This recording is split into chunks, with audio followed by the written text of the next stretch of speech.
हिरण्यवर्णां हरिणीं सुवर्णरजतस्रजां चन्द्रां हिरण्मयीं लक्ष्मीं जातवेदो महावह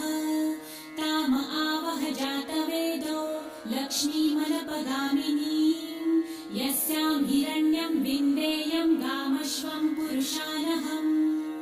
अश्वपूर्वां रथमध्यां हस्तिनादप्रबोधिनीं श्रियं देवीमुपह्वये श्रीर्मा देवी जुषताम् कासोस्मितां हिरण्यप्राकाराम् आर्द्रां ज्वलन्तीं तृप्तां तर्पयन्तीं पद्मे स्थितां पद्मवर्णां तामिहोपह्वये श्रियम् चन्द्रां प्रभासां यशसा ज्वलन्तीं श्रियं लोके देवजुष्टामुदारां तां पद्मिनीं शरणमहं प्रपद्ये लक्ष्मीर्मे नश्यतां त्वां वृणे आदित्यवर्णे